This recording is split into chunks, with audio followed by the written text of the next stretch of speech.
So I'm going on another date. And I know you're probably like, but you just posted about how you love being single. Yeah, but I also love attention. I love being flirted with, like, and flirting. Like, I'm literally, the world's literally my oyster. I could kiss him. I could do whatever I want to do. So I'm gonna do it. Yup. Who's gonna stop me? Not you. I'll tell you that. What do we think? I'm keeping it, like, chill girl vibes. These jeans are, like, really big on me. Because I'm getting so skinny. I, like, literally slept 5 hours last night. Oh my god, I'm gonna have a drink. Yeah, I'm gonna have another drink. Yeah, I drank last night. I'm gonna have another drink tonight. Whatever. Like, whatever. The world's my oyster. Maybe I'll kiss him. I don't know. Maybe I'll kiss him. Modern dating's literally just a free meal ticket and an ego boost for these types. Validation represents the only currency they care about while parading around stringing guys along. Guys really need to stop funding these pointless nights out for someone openly using them. Keep your wallet closed and let her buy her own drinks. I actually find it extremely offensive, some of the guys that like me on Hinge. Like, the fact that they even thought they had remotely a slither of a chance, like, it's actually worrying to me. Like, it's actually worrying. And there's no one good on there, and I've just lost all hope of dating in the Gold Coast in general. Like, there's actually no hope. I fully give up. And I don't actually have Hinge. I did delete it because of this situation.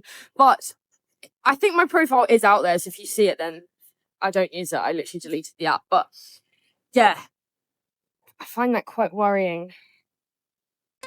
The absolute arrogance on display here perfectly sums up the inflated egos on modern dating apps. Average guys get treated like literal insults just for existing and swiping right. Delusion reigns supreme when someone believes 90% of the male population isn't even worthy of breathing their air. Save yourself the headache and leave these apps in the dust. Y'all know what I hate that women be saying?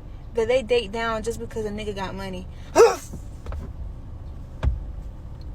We gotta stop doing that, because men are not lonely enough. Like, a nigga gotta be fine with money, bro. Stop. He gotta have fucking both, bro. Come on, y'all. Y'all gotta get fucking right, man. Fuck these niggas. These niggas not lonely enough. Our standards, I like that we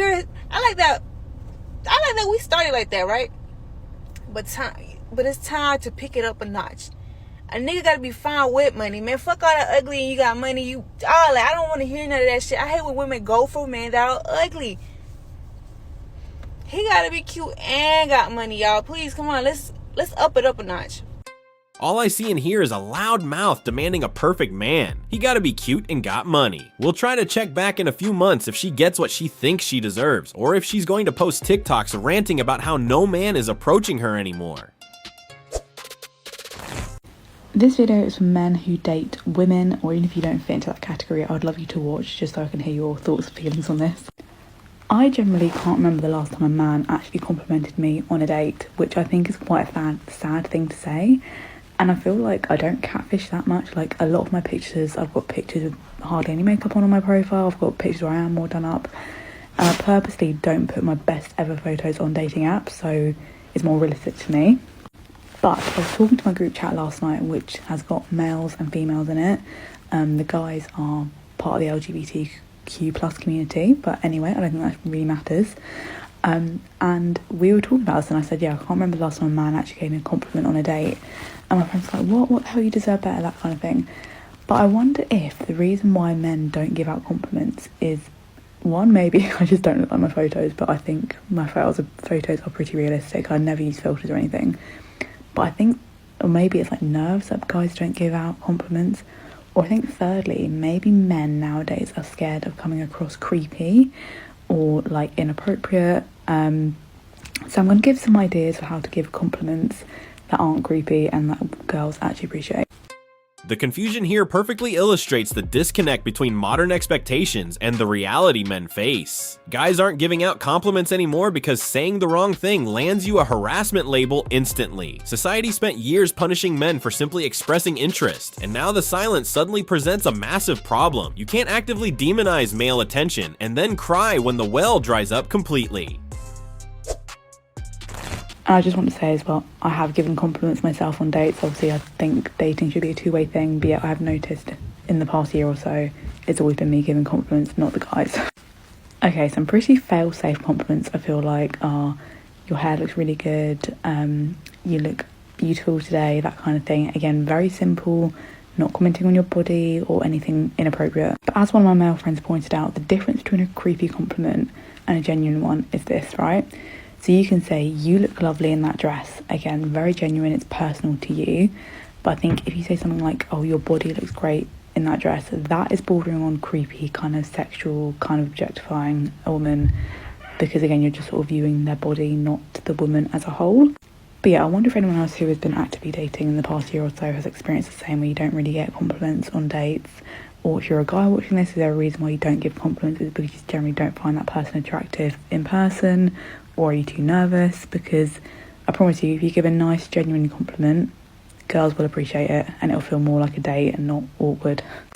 These arbitrary rules about compliments just prove the entire interaction operates as a trap. The standards constantly shift depending on how attractive they find the guy delivering the praise. An ugly guy gets labeled a creep for breathing, while a rich model gets a free pass. Guys should just keep their mouths shut and avoid the minefield altogether.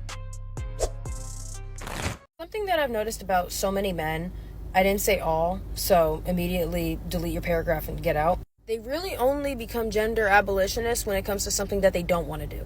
They only start being able to recognize gender inequalities and discrepancies when it comes to something they don't want to do. Like, you woke up this morning, you use he, him pronouns, you call yourself a man, you're he, him, you're a man, you dress like a man. All of those things are by choice. But when it comes to paying for something for a woman, no, can't do it. Holding open a door, no, can't do it. Giving a jacket, no, can't do it. Like, if you're gonna be what a man is, can you go all out? Like, we're in a femicide, like, globally, and we have, like, just gender inequality, FGM, and you're telling me you don't want to hold open the door for somebody, or that you don't believe in chivalry. Okay, you're not a man, you're a secret third thing, and that's okay too.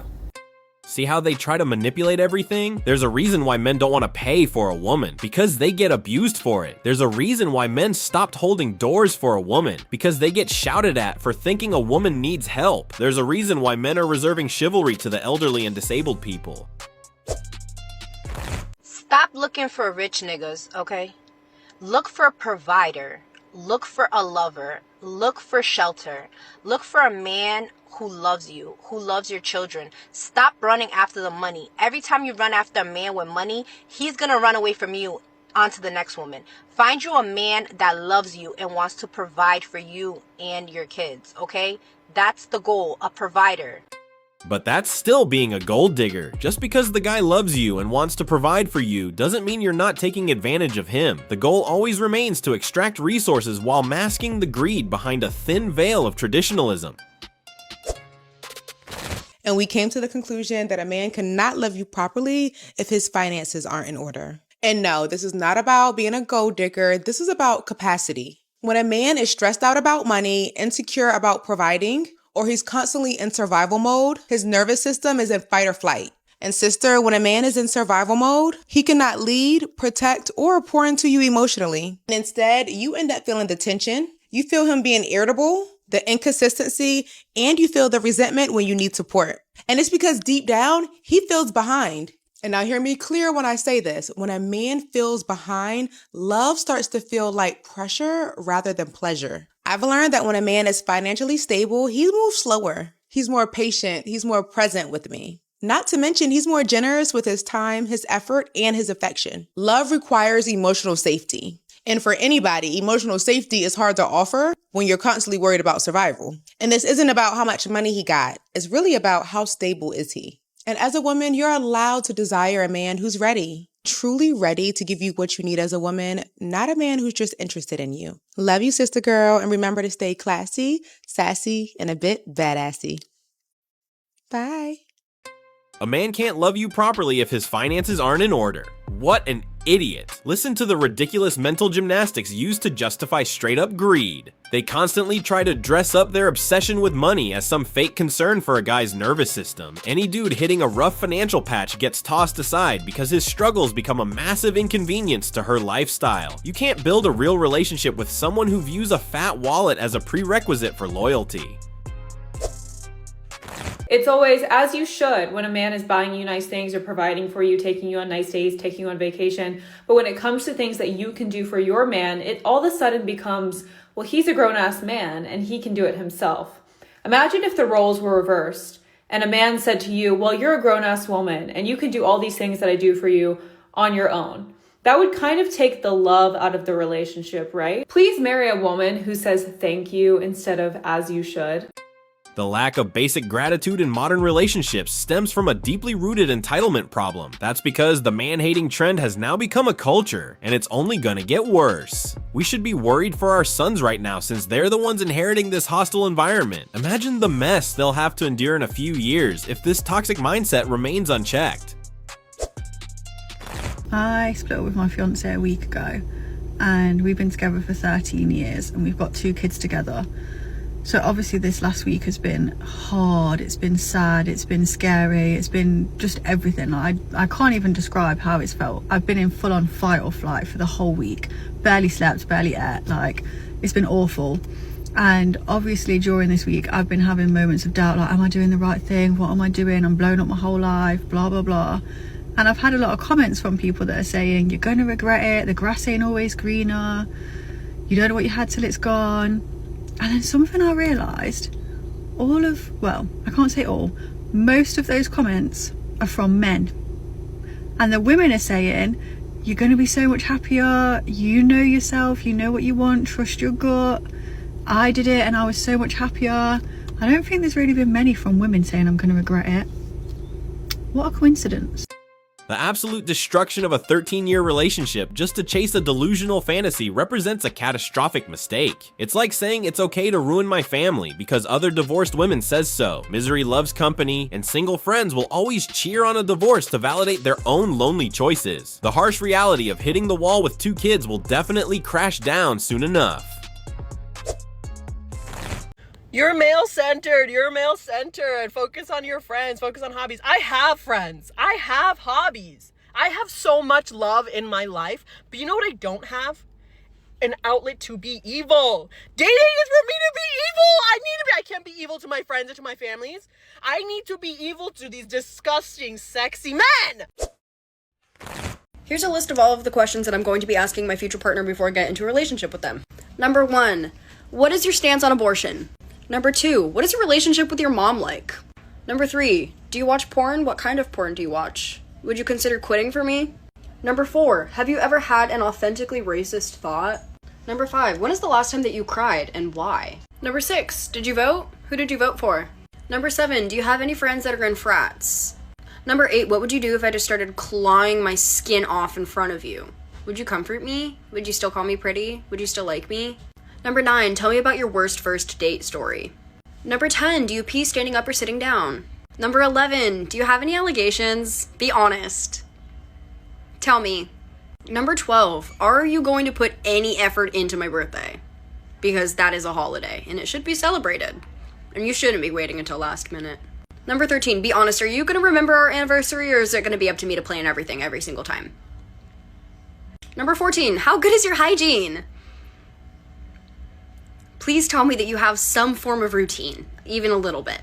Number 15, are you going to be like, yay, I bagged a baddie, and then like a month into our relationship try to change every single thing about me? I hate the way that you dress. I hate that you have tattoos. Would you ever consider getting them removed? Like, you don't look classy. What? Number 16, do you have any actual trauma, or is it just like, one time my goldfish died? Or like, Number 17, have you ever punched a hole in the wall? I have, but like, you shouldn't. Okay, I feel like everyone knows I talk about dating a lot on my account, but here's the thing. One of my biggest fears is, one, never getting married and being alone and sad my whole life. That's just, like, in all honesty, it doesn't have to happen right now, but just, like, at some point in my life, I just want to find love, you know? I need someone to care about me, because it gets kind of lonely when you're, like, living on your own and no one cares if you, like, lived or died. And so, yeah, that's one of my biggest fears. That and, like, my partner being like, I actually don't love you anymore. Those are, like, my two biggest fears. Please! When the bill came, he asked me if I wanted to split it, to which I responded, if you can't afford it, sure. He said I wouldn't be getting another date. Good. Sounds like you can't afford to be dating. Being single and a female in her 30s is getting harder and harder by the month. I say by the month because ovulation. I know I can't be the only one out here struggling.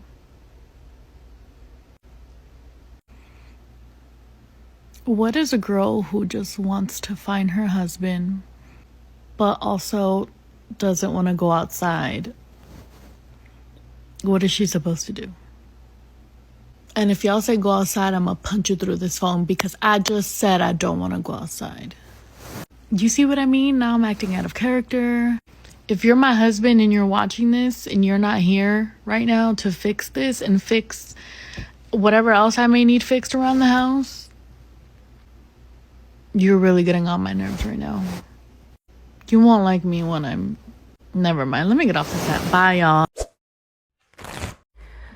Okay, I'm done feeling like a psychopath. I date. People talk to me for like a day or two. If I don't meet up with them, the conversation ends. I had to give my dog permission to come on the bed. I'm trying to clean and set up. I'm a hopeless romantic, and I just keep trying and trying. I think, okay, I find somebody I'm remotely interested in, and it doesn't ever go the way I want it to. I mean, sometimes it's me. I'm just like, but I'm starting to feel like maybe I am the fucking problem. Maybe I'm a fucking psychopath, and that's why I'm just not finding anybody. And I don't know, am I too clingy? Am I too much of a personality? I don't know, and I'm tired of hearing, oh, you're gonna find the guy when you're not looking. Fuck that shit. I don't go nowhere, Karen. I go to work, to Starbucks drive-thru, and home. So where the fuck am I gonna meet him? I don't know. Okay, sorry for the F-bombs, but like, yeah, men, what the hell is going on? Am I crazy? I give up. Like, really. I'm going to say what I think a lot of us are scared to. Because it's 1 a.m. and I have nothing to lose. I am not scared that I'll never fall in love again. I'm scared that I'm never going to want to. I am scared that for the rest of my life, it is going to be the same person that I feel this way about. I've tried to push it down. I've tried to fall in love with other people. I've tried to move on. And it always comes back to him. I'm not saying this because he did me so dirty, or he shattered my heart, or he tainted my view of love in a bad way. I'm scared I'm never going to want to fall in love again because it's never going to feel like that again. You know, like the first real time you feel it in your whole body that this is someone I could picture my life with. And I feel like no one talks about that on the internet because even I'm on here every day preaching like, fuck your ex, stop thinking about him, move on. But the reality is, I don't have that kind of anger or bitterness or bad bitch energy in me. I just have love with literally nowhere to go. So when I first started hooking up with boys, I was 12 years old. I I got pregnant at 13, had the kid at 14. I didn't have my first proper experience of the explosion until I was 21. A fair few guys later.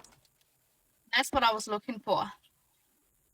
My body count got high just in trying to get to someone that could take me over the whole, it feels nice and good, but what is this end result people keep talking about? Yeah.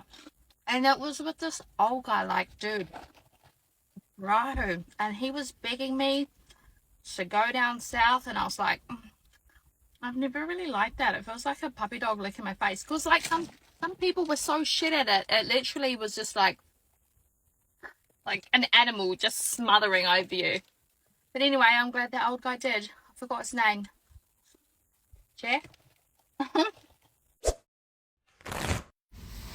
Hey y'all, this one is for the men, so listen up.